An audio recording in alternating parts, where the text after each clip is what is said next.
What's going on, family? Don't mind me. I'm just representing for my team, getting ready to play in this upcoming championship.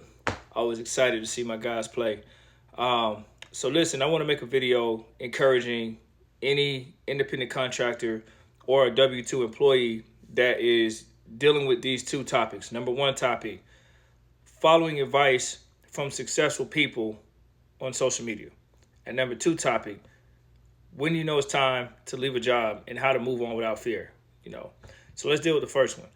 Taking advice from random people on social media that appear to be successful or could be successful. Just be careful with who you're listening to and what you intake.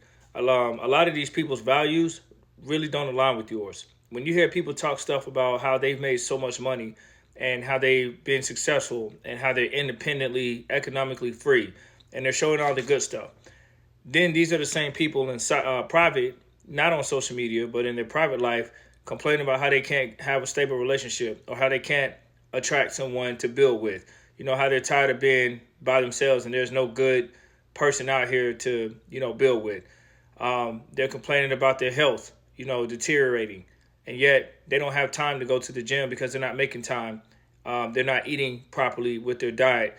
They're not taking time to invest in relationships because they're so occupied by the hustle and it's become like their idol. It's overwhelming them.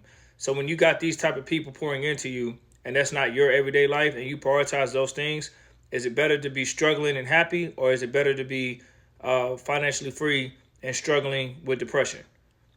That's the give and take. I haven't met a lot of wealthy people that are 100% happy.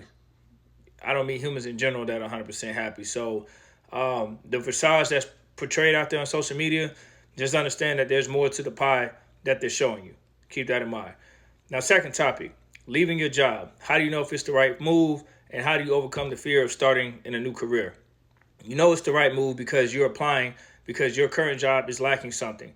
You know it's the right move because there's things about where you're at that you are tired of dealing with. So when you get to a point where it's affecting your peace of mind, or you're going home and taking work home with you, or you're having to engage in conversations with fellow colleagues and coworkers because you are not happy, there's aspects of it that are miserable.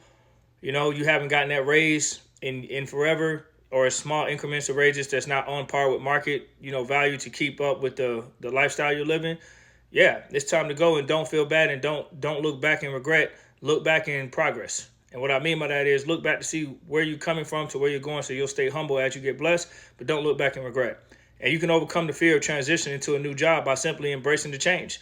Just like you got that last job that made you upset from another job, do the same thing. Of course, you're going to have coworkers and colleagues that you're going to miss. You build relationships with, maybe outside of work. That's great if you can have friends from work, because most people don't. But at the end of the day, keep in mind this is business and about your lively well-being. And people will be genuinely happy for you when they see the totality of what you're trying to do. So in conclusion, I made this video because there's somebody out there who needs to hear this today. Value your peace of mind. Do not allow a random stranger, to pour into you from social media to make you feel lesser than, like you need to get up and do it just because you can relate with aspects of their life. Believe me, when you get with them on the core level, they don't value what you value. I guarantee you they don't. I've been in a room with a lot of these people who say they're self-proclaimed millionaires, and I have not seen one of them internally happy. They are lacking a lot. This is why they have depression at a high rate. And the same goes for, people moving into a new career. Step out on faith and do it. At the end of the day, you don't want to look back and say you have regrets. So go forward in faith. Many blessings.